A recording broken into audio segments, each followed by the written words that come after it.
Indian economic updates. In a high-level diplomatic interaction, Prime Minister Narendra Modi and French President Emmanuel Macron held talks in Mumbai aimed at substantially strengthening and expanding the strategic partnership between India and France. The summit, described by both leaders as a special global strategic partnership, underscored the deepening strategic, economic and defense collaboration between the two democracies against the backdrop of global geopolitical volatility.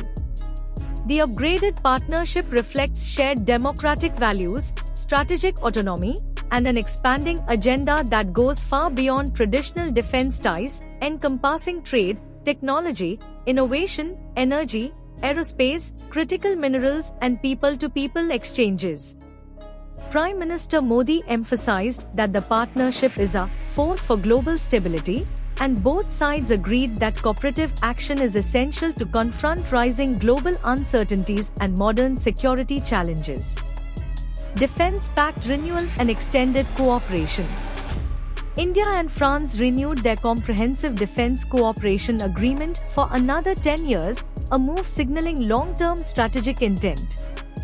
As part of this renewal, the two militaries agreed to reciprocal deployment of army officers, aiming to bolster interoperability and joint operational understanding.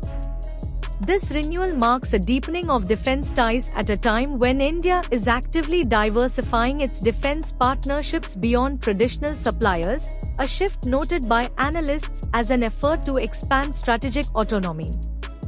Joint production of Hammer missiles. A major milestone of the defense dialogue was the signing of a Memorandum of Understanding to jointly manufacture Hammer precision-guided missiles in India, under a joint venture between Bharat Electronics Limited and France's Safran Electronics and Defense. The Hammer system, known for its accuracy and adaptability as an air-to-ground weapon, will be produced in India, aligning with the Make in India initiative and enhancing indigenous defense manufacturing capabilities. Rafale fighter jets and localization push. While the definitive government-to-government contract for the long-anticipated acquisition of an additional 114 Dassault Rafale fighter jets for the Indian Air Force (IAF) remains to be formally signed, recent high-level talks and official clearances indicate growing momentum toward finalizing a multi-billion-dollar mega Rafale deal valued at roughly 3.25 lakh rupees crore under India's strategic Make in India framework, with New Delhi pushing strongly for expansive localization, comprehensive technology transfer, and broad industrial participation, including up to 40 to 50% or more Indian-made components, domestic assembly of critical systems, integration of India-specific weapons, and long-term sustainment infrastructure, in order to maximize the country's aerospace supply chain and strategic autonomy. As part of these discussions, French engine maker Safran has publicly signaled its readiness to set up assembly and MRO capacity for the Rafale's M88 engines in India, sourcing parts from local suppliers and bolstering the indigenous defense industrial base, a historic concession by Paris that aligns with Indian priorities. In parallel to the IAF talks, India has already concluded an earlier contract with France for 26 Rafale marine aircraft for the Indian Navy, and there are continuing reports that Delhi may seek to expand that order with additional naval Rafales after concluding the 114 Jet Air Force deal, reflecting a broader deepening of defense ties including submarine cooperation, joint exercises and technology partnerships spanning aerospace, naval systems, aerospace collaboration, helicopter assembly line in Karnataka. A flagship economic and industrial outcome of the visit was the virtual inauguration by Modi and Macron of the H-125 helicopter final assembly line in Karnataka's Vemagal, representing India's first private sector helicopter manufacturing facility. Operated under a joint venture between Tata Advanced Systems Ltd and Airbus, this facility will assemble H-125 light utility helicopters, machines capable of operating at extreme altitudes such as those of the Himalayas. Production is expected to generate employment, strengthen domestic aerospace manufacturing, and position India as a global export hub for this class of helicopter. Economic and trade measures. Beyond defense, the two leaders sealed agreements to amend the Double Tax Avoidance Agreement (DTA) to promote investment flows, reduce barriers to capital mobility, and stimulate bilateral business activity. In addition, Modi and Macron launched the India-France Year of Innovation 2026, aimed at fostering research collaboration and strengthening ties among startups, academic institutions, and technology ecosystems. Both sides also affirmed intent to deepen cooperation in critical minerals, energy, including nuclear and renewables, space cooperation, and advanced materials, reflecting shared long-term economic goals. Geopolitical context and strategic implications.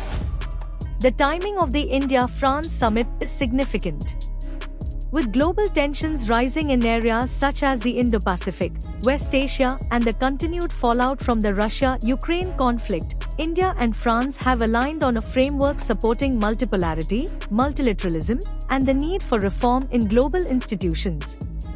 President Macron also reiterated support for India's bid for a permanent seat on the United Nations Security Council, underscoring the strategic depth of the relationship. In public remarks, leaders portrayed the India-France partnership not only as a defense and trade arrangement, but as a pillar of collective global governance and security cooperation suitable for the 21st century's complex challenges. As implementation of the agreements unfolds, particularly in defense production, aerospace manufacturing and trade facilitation, both nations aim to cement their roles as indispensable strategic partners shaping a stable and prosperous global order. Drawing from Japan's urban planning and governance practices, India has formalized a national spatial policy intended to guide the country's urban expansion over the next 2 decades. The policy targets development of new cities, rejuvenation of older ones, and coordination between state and city planning to enhance economic growth and livability. According to the National Spatial Policy, urban population in India could rise from roughly 30% to about 52 to 53% in 20 years. This shift demands proactive intervention to avoid unplanned growth patterns. The government considers such haphazard expansion a serious challenge and aims to establish a structured framework to manage this transition. 3-tier governance framework. The National Spatial Policy lays out a 3-level governance structure to streamline urban planning and coordination. At the apex will be a National Spatial Coordination Council, comprising central institutions such as the Prime Minister's Office, Niti Aayog, and key ministries to provide overarching direction. At the state level, state spatial strategy groups will be responsible for aligning local priorities with national objectives. Complementing these are nearly 50 regional planning blocks, each anchored in million-plus urban regions and overseen by dedicated regional planning bodies, ensuring that growth strategies are tailored to regional contexts while remaining consistent with national goals. It mandates 20-year vision documents at multiple levels, defining corridor maps, climate risk principles, investment priorities, growth drivers, and infrastructure plans. Natural resource, environment, and climate action planning will be integral, alongside mandatory city plans. Priority on transit and land use. Land use and transport are core priorities.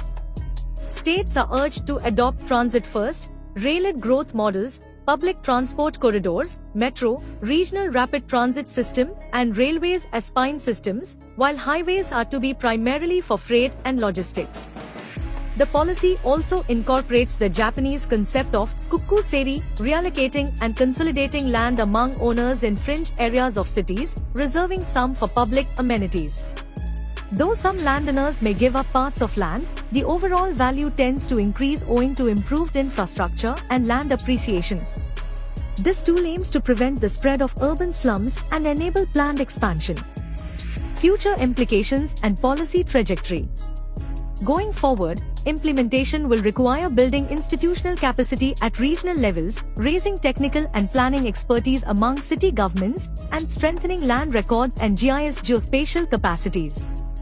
Leveraging geospatial technologies like digital elevation models, mapping, and data integration will likely feature as key enablers. In addition, financing and investment mechanisms, public, private, and hybrid, will have to be tailored to deliver legacy infrastructure upgrades, water, sanitation, power, transport, and to ensure resilience against climate risks. Monitoring and enforcement frameworks will be essential to ensure compliance, especially where land reallocation and transport corridor regulation are concerned. With this national spatial policy, India seeks not just to accommodate its rapidly growing urban population, but to fundamentally reframe how cities grow, pursuing sustainability, livability, and planned expansion rather than reactive development. India's push to privatize its railways aims to boost efficiency but faces key socio-economic challenges. With a 98.43% operating ratio and heavy cross-subsidization, revenue constraints limit modernization.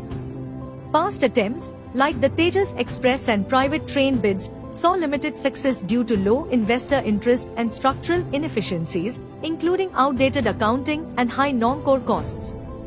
While privatization promises better services and infrastructure upgrades, concerns remain over fare hikes, job losses, and reduced rural access.